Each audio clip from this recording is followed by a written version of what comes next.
Hi, everyone, and welcome to the Good Guys Show. I'm David Nesmith, and each week I'll be talking to leaders in the business of doing good about their passions, their approaches, and the challenges of running a business like theirs. Today's good guy or gal is Cheryl Brown Merriwether, who is the Vice President and Executive Director of the International Center for Addiction and Recovery Education, also known as ICARE. Based in Orlando, Florida, ICARE was founded in 2020 as a response to the surge in substance misuse and abuse behaviors arising as a pandemic within the COVID-19 pandemic.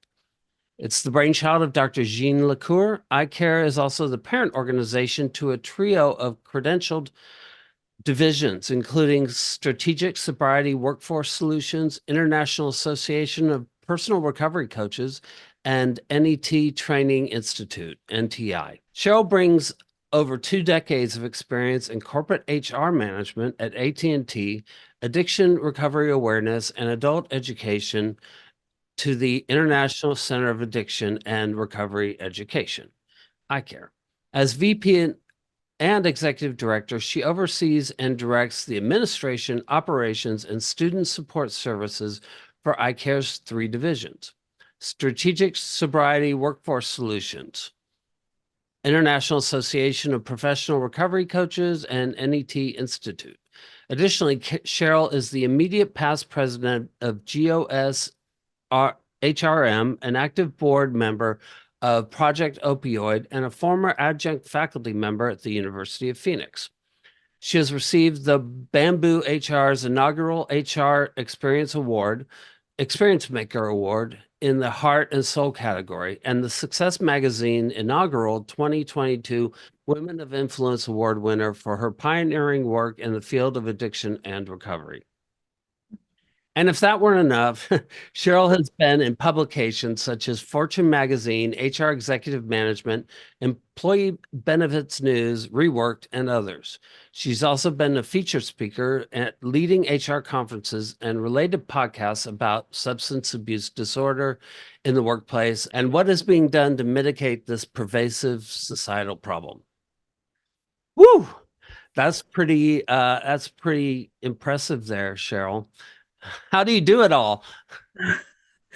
Thank you, David, for welcoming me to your podcast. And congratulations, you navigated that very well. And how I do it all is just one day at a time, one step at a time, and with the support of amazing people like you who help me out. Well, we've all heard one day at a time, that's for sure. So can you just tell us a little bit about yourself? And I know your background is very different from most of the other people we have spoken to, in the sense that you don't come from really the recovery world. You come from an HR world, right? Well, actually, I come from a lot of different worlds, and I'll try to be brief and just tell you that I do know a little bit about substance use disorder, addiction, and recovery. And most of that started from my family of origin. I have lots of letters behind my name, and some of those are ACOA. I'm the adult child of an alcoholic parent, and I don't know if everyone knows what that is, but I do try to help educate people about that, because that lived experience, if you will, that family of origin kind of colored, if you will, everything that followed in my life. So yes, I know a little bit personally about recovery, and through my education and work experience, that's how I got into the HR space and the management and the workforce. And now the work that I do just lets me bring it all together. So nothing has been wasted. I talk a lot and teach a lot and help others navigate this space, because I can look at it from a variety of different perspectives with that background. That's so interesting. I feel like that's kind of what I do as well. I can't run a rehab or a business like yours. So I'm using my, sort of marketing business to and and combining it with, clients like you and other and rehab centers. So that's how I'm using, I feel like we're both using our powers for good. Um, You betcha. And that's what it is. I tell people nothing can be wasted. I believe in divine appointments and the footsteps are ordered and all of that kind of stuff. So, what has been sometimes traumatic mhm. and challenging and difficult and unpleasant and not cool, to kind of talk about, but it's all kind of worked together through recovery, the miracle of recovery to now be able to be used to help other people find their way through some of those sticky places in their journey as well. So And helping companies to grapple with these issues with the workforce. Speaking of, I went through your intro rather quickly, and I would love for you to, because you can do it better, explain what you guys do at ICARE. I know you have sort of two different targets. So on the one hand, you're educating correctly. On the other hand, you're replacing people at different organizations. Is that well, yes. So again, here's kind of the journey of ICARE. ICARE was born under another name when we were born, and we are a 501c3 nonprofit educational institution.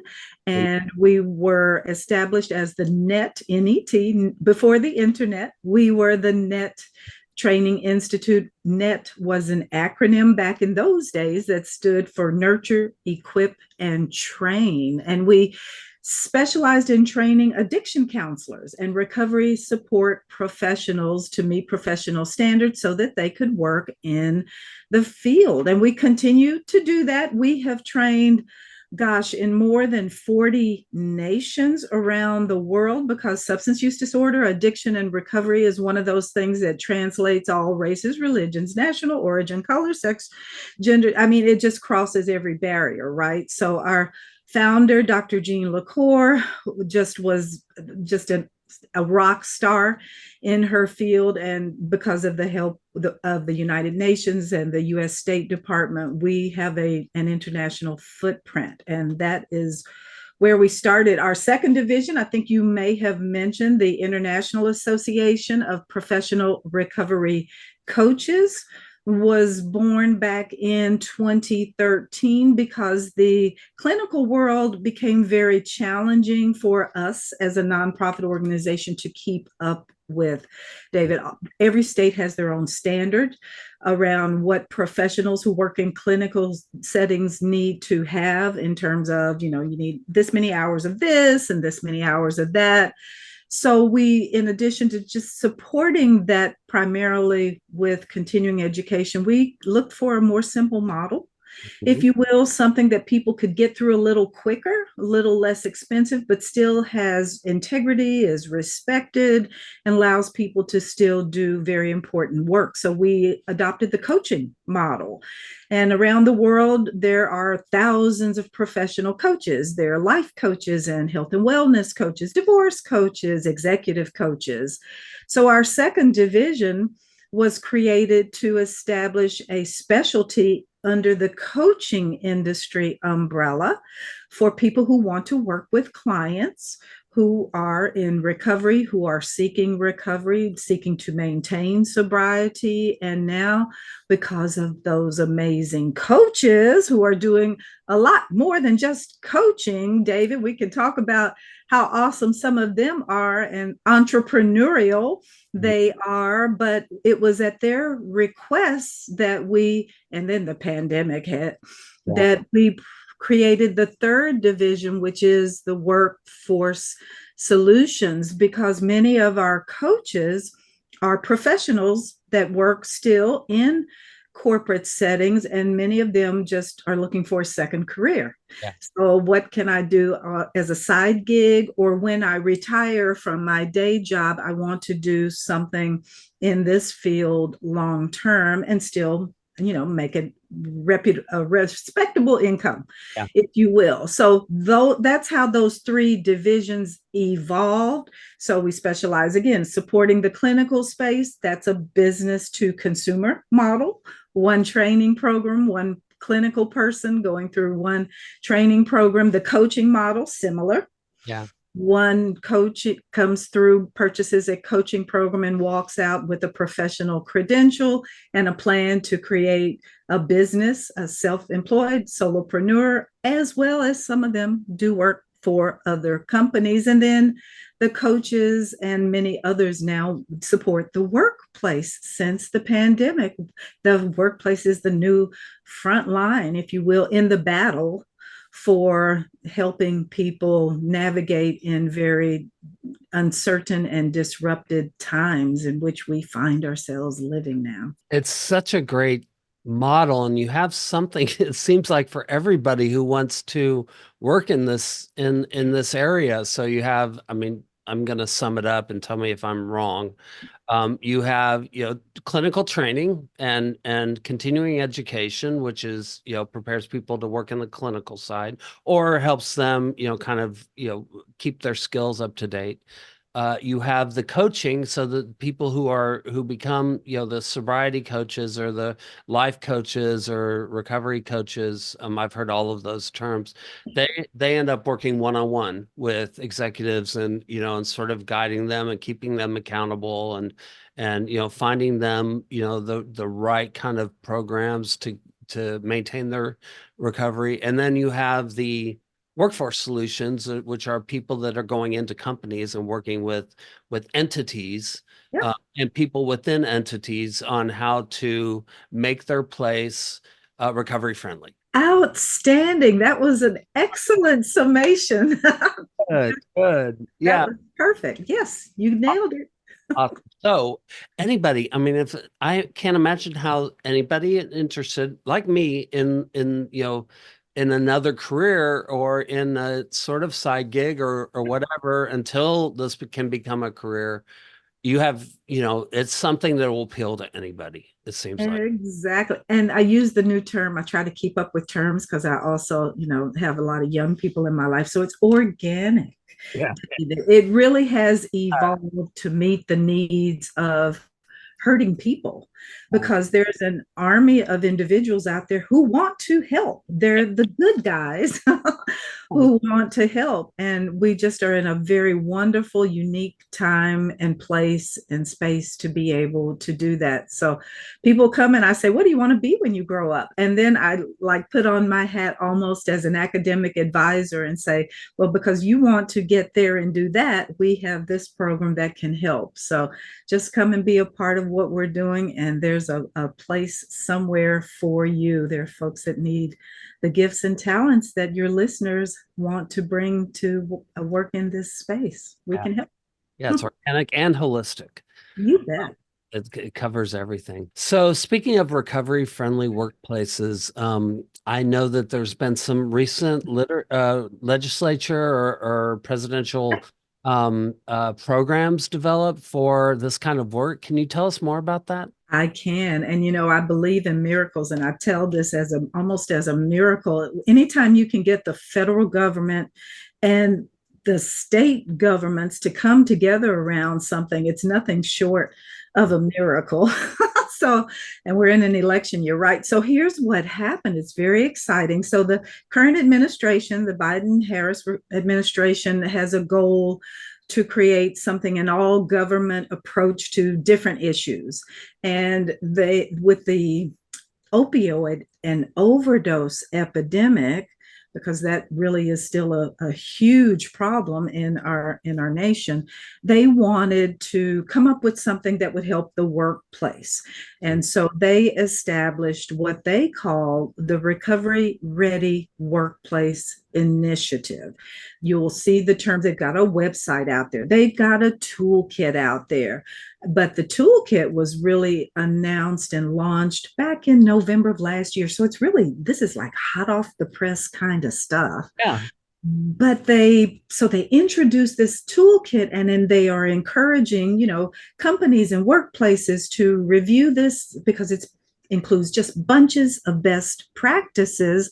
And then maybe you can do something with it to change your workplace, to expand employment opportunities for people in recovery from a substance use disorder.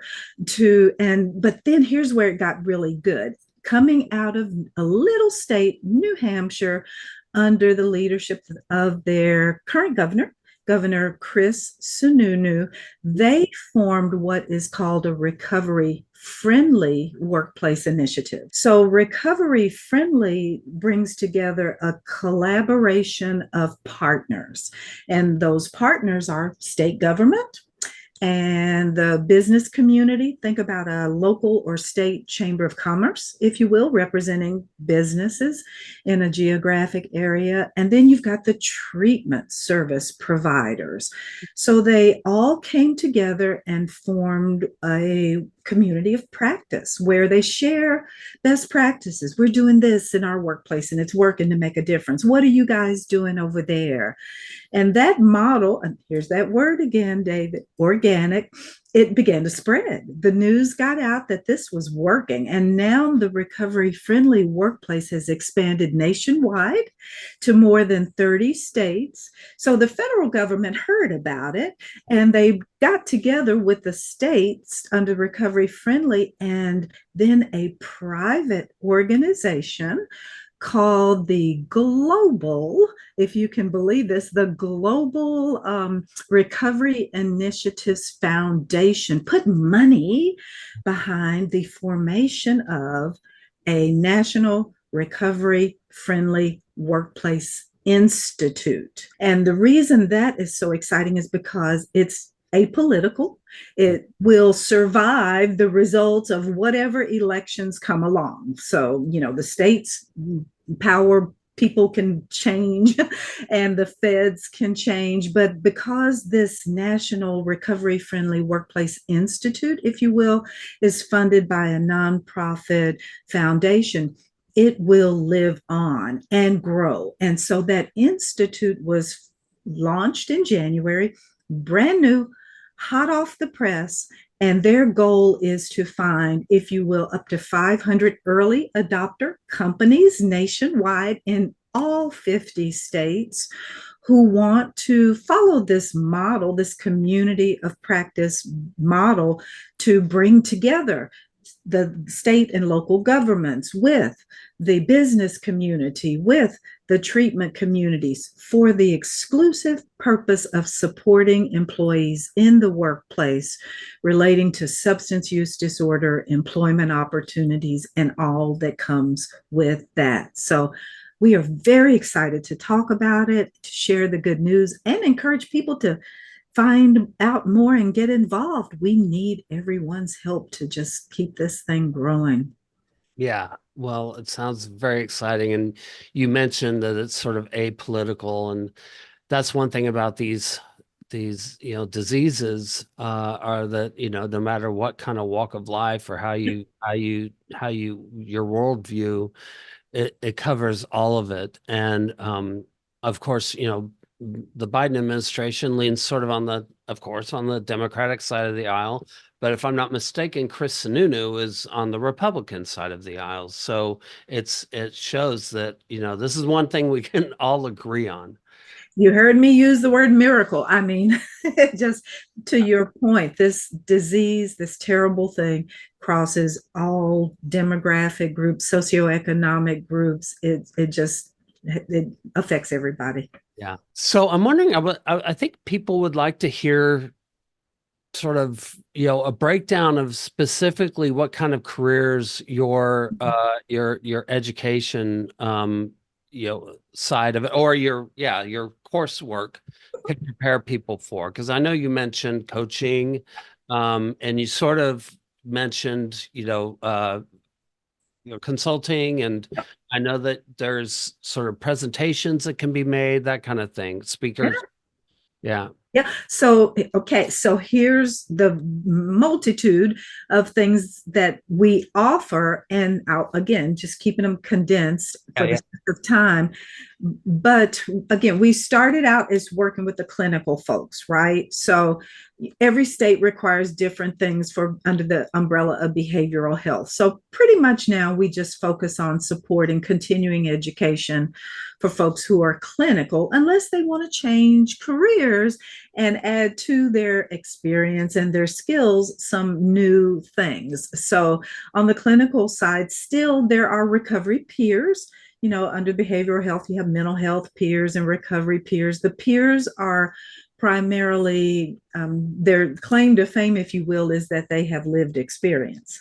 They've lived this thing, they've navigated services, and all states recognize and credential peers either under mental health or behavioral health. And we do provide training for peers, but we just tell them check with your state certification board to see if your goal is to become credentialed, if they will accept that training. So we have trained peers from all over the country who then work with their state certification boards to become official peers under the clinical umbrella. Under the non-clinical side of the house, we do train recovery coaches. And this is where a little bit of semantics comes into play. Some states call their clinical peers recovery coaches. There are organizations around the country like ICARE, for example, out of Connecticut, that trains recovery coaches. But their recovery coaches are a little different from ours. Our recovery coaches, certified professional recovery coaches, work under the non-clinical professional coaching industry umbrella. So again, in the coaching industry, there's an organization called ICF, the International Coaching Federation. They credential professional coaches worldwide, and our program fulfills the International Coaching Federation requirements for what they consider us to be is a specialty.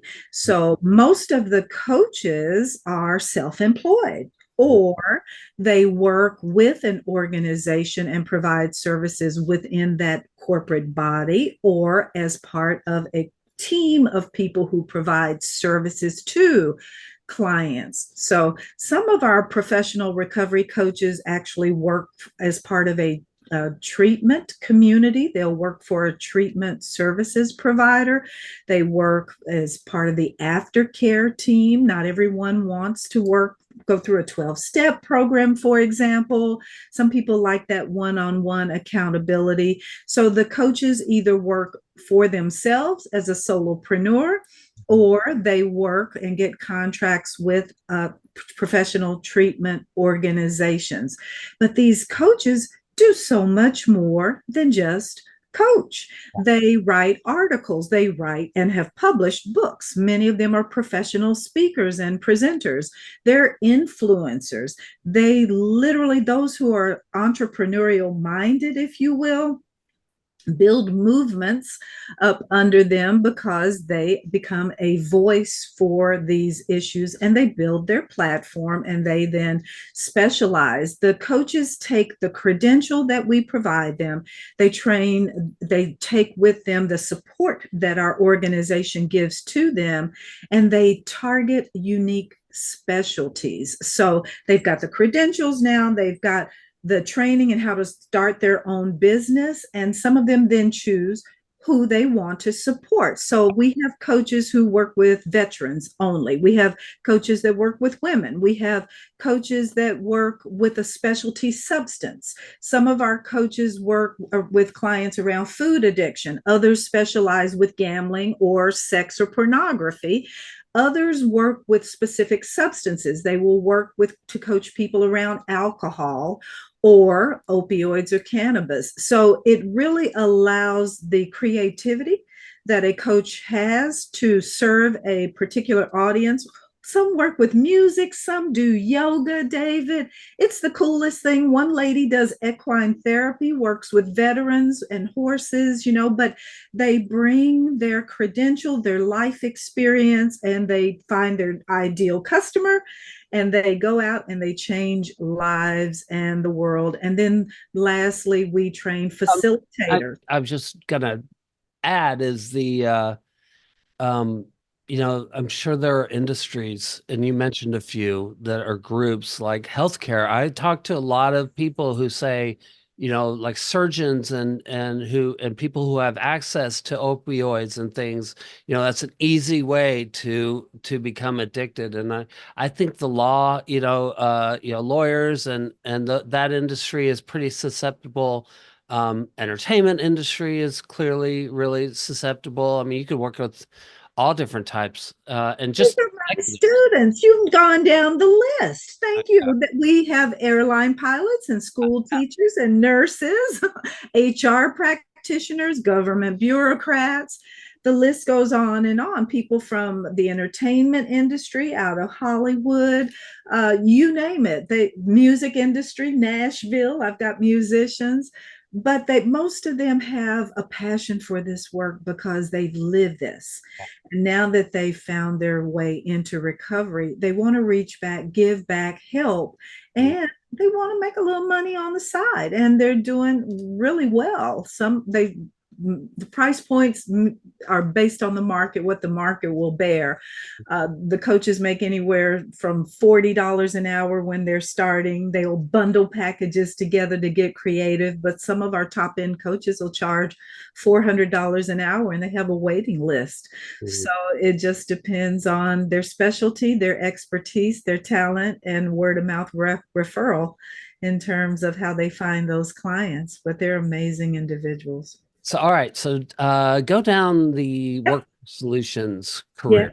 So the workforce solutions came about because of the coaches.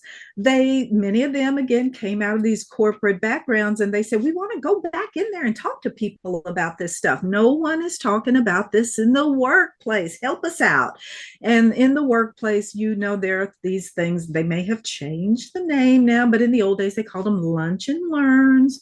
So they asked us to create for them a program where they would have the skills to deliver presentations and break that silence, create whatever safety is needed so that people would be willing to learn, to ask questions without fear of stigma or judgment, or they're going to, I'm going to raise my hand and they're going to fire me tomorrow. No one is comfortable always coming to the HR people with these issues, but they will go to a lunch and learn to learn about something from an informed instructor or facilitator. So, based upon that request from our coaches, we created a new credential that's called a Certified Facilitator in Addiction Awareness. It is one of the lead programs in our workforce solutions. So, we train and certify facilitators. They not only train in the workplace, many of them go out in the community to PTA meetings, communities of faith. Those are businesses and organizations also. But a lot of them are inside those corporate places, and many of them recently are HR folks or wellness practitioners or safety managers. And real quick, I have to share this story. Last week, we were doing a presentation with first responders. We have a fire department that is working with us and a union steward over 1,400 first responders. And these are big, tough, guys and gals who are saving lives. I mean, they're out there, all that comes with first responders. And one of the persons on the call said to us, I've lost 5 people to suicide. He said, I've lost 5 of my team to suicide in the last year or two. And that is the reality of the day in the life of the workplace today. The workplace has been totally disrupted since the pandemic. And we need people who can create enough safety so that people can proactively reach out and connect with someone and get help, because the traditional HR systems kick in when someone crashes the forklift, when someone acts inappropriately at the holiday party. Then we kind of grab them and send them out for a drug test, or we discipline them, or we terminate them, or send them, if they have an EAP program, that they can actually get an appointment with. They will try to intervene at that point, but that's too late. Those systems are just overwhelmed now since the pandemic. So the facilitators are able to not only do the little lunch and learns, but they're doing management training now. And they're opening the door for us to come in with other solutions. We have a video library and we have a customized health risk assessment. We have a lot of cool stuff. I won't go into all of that, but we do have solutions, and we have the people, the trained and certified workforce who then can go in and just open that door so that the workforce is ready to receive more in terms of a culture shift. That's really what they're doing. They're breaking the ground, if you will, to change the culture in the workplace so that people can reach out and get the help that they need in advance of needing critical services, which sadly are often not there these days. Okay, well, let's talk about the business side of it. Wait, did you have more to talk about that part? No, only if you have more questions. Yeah, okay, good. It all sounds so cool. And I am seriously interested in some of your coursework and some of the stuff you do, um, on a personal level. But I do want to hear about how you run a business like this.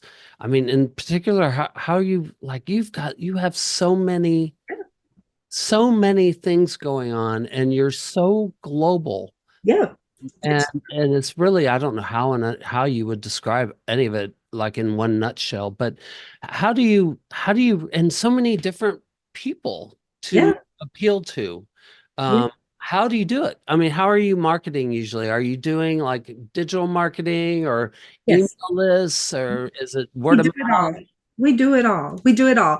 And it's evolved and continues to evolve. And we started out with real life people. I told you before the internet, there Yeah. was a network of real life people who came through the program and who would often through word of mouth say, "Hey, you got to go to the net, they're doing some cool things over there." But then technology came on the scene, and I believe it was about 2008, and the bottom fell out of the economy back then. Our classes at that time were all on ground, and we would send instructors to different physical locations to do training. But after the 2008 crash, the internet existed, then we started putting things online, and that really, really just opened the door for us to move beyond Florida, which we are a Florida based school, to nationally and then internationally. So it's been the combination, the wonderful combination of people who get it, who care about the vision and the mission and the philosophy of the school, and who then, with technology, work with us to just roll these things out. We have some benefit of being a nonprofit organization. We get free Google ads, thank you, Google, every month that help us target globally beyond Florida. You put in the keywords or the demographic group that you're trying to reach, and as an educational institution, they'll let people know we're here. SEO, all that cool stuff. But it really comes down to people who come alongside of us. They find us, David, and they say, "What can I do to help you?" So we have a small core team of about 8 staff, if you will, and everyone works remote. We Sure. were working remote before remote was a thing because we're all over the United States and other countries. The guy that manages our Google AdWords is in London, the United Kingdom, and some of our instructors are in British Columbia, Canada.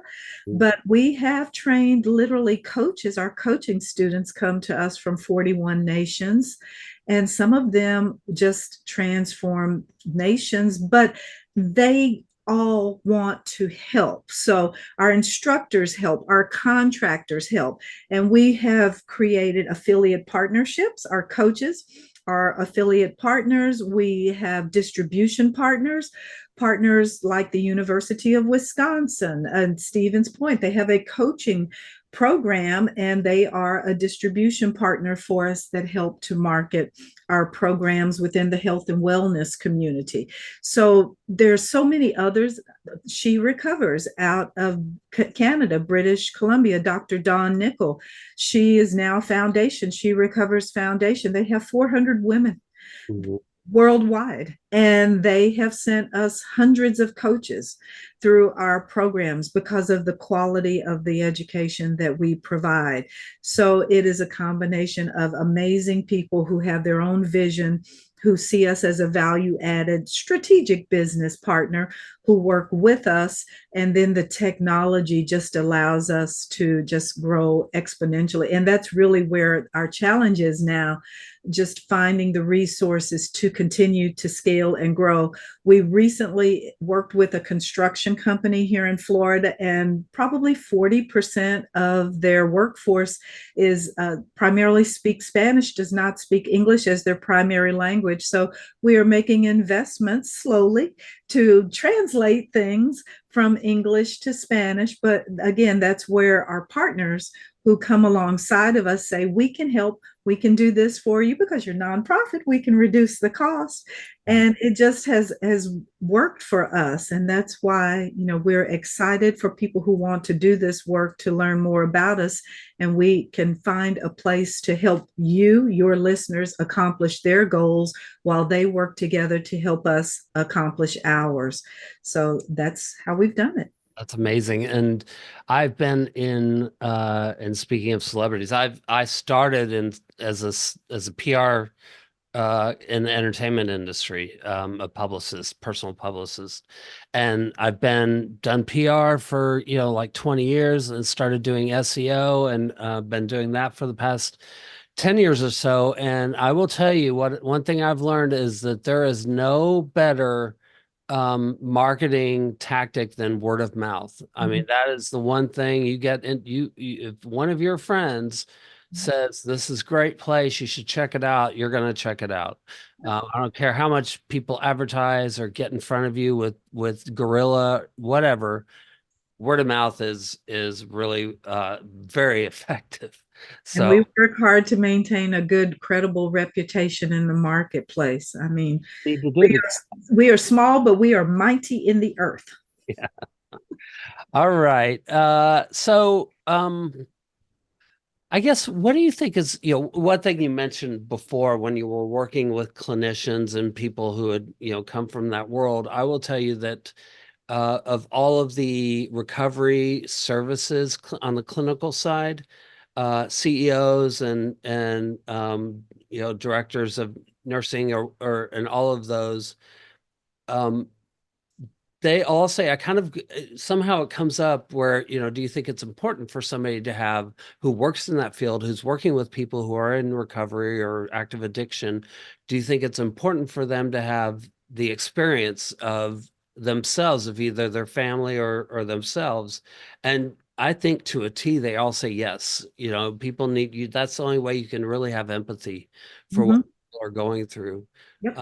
So, do you think that's important for people who want to train for, or what are the qualities that you think make a good coach or facilitator or some other type of workforce solution person? Well, I think you nailed it. Again, we didn't plan this in advance, but it's almost as if we're on the same track there in terms of our thinking. But the number one characteristic, I think, is just empathy. People need to care. And it's kind of, our company is ICARE. And so I'll tell people, I care, we care about what you care about. But what I find in doing this work is, it's hard to help people understand what they have no knowledge of, no experience with. And so therefore, you get different responses from people, especially in the corporate world, around these issues if they don't have that lived experience. And lived can be I personally had to navigate this journey, or I have a family member, a partner, a loved one, a coworker, someone I saw struggle with it.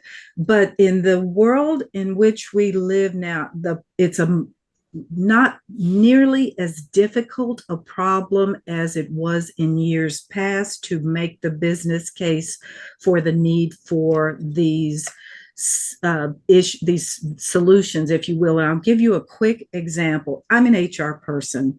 About maybe 7 or 8 years ago, David, I was selected to present at an HR conference. And I came up with this real cool title, I thought, for the presentation. It was like the cost of doing business in a high society, wanted to talk about the cost of, the bottom line impact of substance use disorder in the workplace. I had two people show up at my session, David.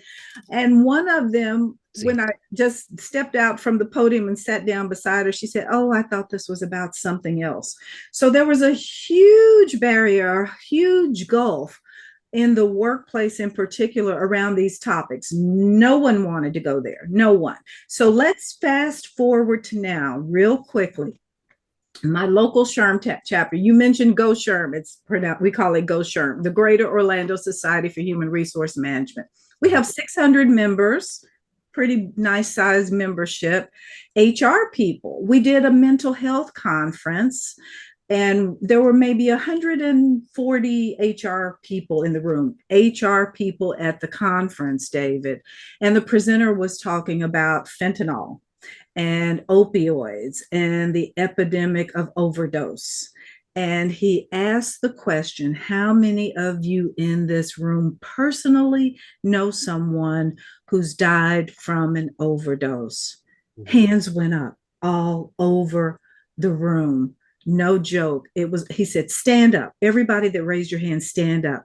David, there were probably 40 people in the room. These are HR people who personally know someone who's died from an overdose. And then he went around the room and said, what was that person's name? What was their name? What was their name? What was their name? And out of the entire day of speakers on the evaluation forms, the session that had the greatest impact was that session where people realized, I am not alone. This is a real problem. People that I know in my circle, in this room with me, HR people, this many people know somebody who's died from an overdose. And so now when we do these sessions and HR people, they're coming. They're coming. And that is the most exciting part about the work that I do now. We've spent years creating a workforce of people who care about this because in large part they have lived experience and they wanted to give back. So they became coaches and they became facilitators and they're trained peers, or they're mental health practitioners, clinical people, and they just want some new tools in their toolbox, or they're looking for a gig when they retire and do coaching on the side, right? But now we see the workforce stepping up. And with these initiatives like Recovery Ready, Recovery Friendly, it's like we've prepared the workforce and now we've got the open door. And so we're just beginning to take the next steps into this brave new frontier, if you will. And that is a very exciting time for us and very rewarding. And that's why I'm excited to get up every morning and come and talk to people like you about it. Well, if I feel like it also just having people who have experienced this and who are in recovery would obviously they tend to be more passionate about. You bet. You bet they are. They tell their stories. The most powerful thing, I don't know if you're familiar with NAMI, but part of my personal story, I've got mental health on one side and substance use disorder on the other, but there's no shame in them telling their stories. And that's what I hope to encourage folks. You do not need to have this experience to get these credentials in our training. It is not a prerequisite. We do not say thou must have lived experience, thou must have suffered, thou must have, but it does make a difference. And in the community, the recovery friendly community, it's really hard to navigate in the recovery space if you don't have personal experience, lived experience with recovery, even if not personally, as a family member, as a caregiver of someone who has navigated that journey. So to your point, exactly, we need people who know what this is about to be empathetic, caring, and educated and willing to do this work. They can change lives. Yeah, and I heard another lesson in there that I think will help any entrepreneur, anybody who has a business, who is especially a B2B business, is that if you can make the business case, if you can make the case of that you're losing money with because of you're not addressing this issue, that's a lot better. That's a lot easier to get them on board than just the feel good kind of stuff. So. Yep. So I know that we don't have a lot of time left, unfortunately, but I do want to ask you my questions. You already answered one, but if you want to elaborate on what gets you up in the morning? What gets me up in the morning is what I just described. I have the amazing pleasure, privilege, honor of speaking with people in recovery every day. And they're just rock stars. They're amazing. They have the most inspirational stories of resilience and overcoming trauma and the challenges and circumstances that life brings to all of us. And it's so inspirational because they're so authentic. They are the real deal, and they're passionate about doing this work. So I consider it an honor, a pleasure, a privilege to be able to work with them and to help them go and do what they do best. So that's what gets me up. What keeps you awake at night? What keeps me awake at night is the challenges of institutions which are slow to change. I mean, in the behavioral health care system, that system is overwhelmed. Doctors and nurses are committing suicide, like my first responders that I mentioned to you. If you look at the vocations or occupations where there's the greatest crisis and most harm from suicide, sadly, it's healthcare is right up there at the top. So these are the care providers. These are the helpers who are, when you kind of look for the cavalry to come to the rescue, our cavalry is in crisis. And so what keeps me up is the workforce on the clinical treatment side is under distress, and the systems of care that traditionally direct people to those systems, like automatically the insurance companies, it's like send them to the EAP or send them to the treatment. There's not enough treatment. There's not enough EAP. You can't get an appointment. They're not taking new patients. That's what I distress over, the fact that that traditional system of care is so broken that and they're not early adopters, David. They're not willing to embrace new solutions. Very careful. We're over here saying, we've got solutions. We can help. Let's get ahead of it. Let's go upstream, and through awareness and prevention, let's, intervene and redirect people before they crash and burn. And those systems of care are just like, we don't know what you're talking about. We don't do that. Go away almost. You don't fit our paradigm. You don't fit our model. So we hope through grassroots movements, through entrepreneurs and solopreneurs and early adopters and people who want to just get out there and mix it up. And oh, by the way, there's some business models out there that people are employing that are, showing real good success for them. It's a big pie.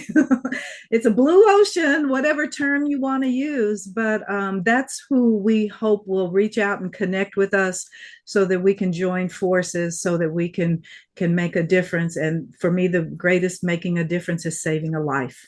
If you save one life, you save one family. If you save one family, you save, a workplace, a community, a future legacy. It all can begin with one person. So thanks for giving me the opportunity to talk to more than some persons out there.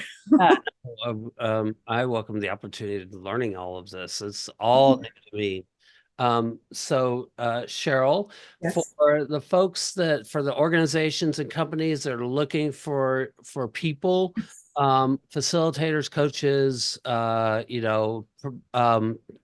presentations, lunch and learns, all of that, how can they and the people who are interested in doing that kind of work reach?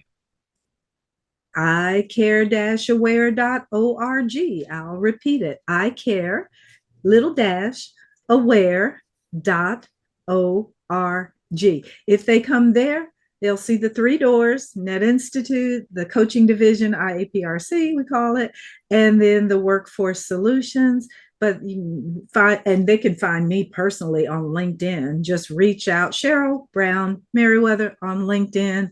But find us. We've got amazing folks who will respond to emails, to phone calls, and will provide you with information and help you get started on a new career and to make a difference. That's what we're about. Well, Cheryl, thank you so much for joining us and sharing all of this really exciting developments and making people aware of all the opportunities that are in front of them in this business, and for what you're doing in saving lives. I mean, people like you in all areas are the reason why I'm alive today. And so on behalf of me and all the other people who have or are struggling with addiction, substance abuse, and alcoholism, thank you for what you're doing. It takes a village, and I'm just glad to have crossed paths with you. I celebrate the work that you're doing. If we can ever do anything to continue to support you as we're doing today, but let's keep it up. Let's keep the conversation going. I'm here for you too. Thank So, you. anyway, thank you, everybody. Please go visit her website and consider this career. Thanks so much. Talk to you later.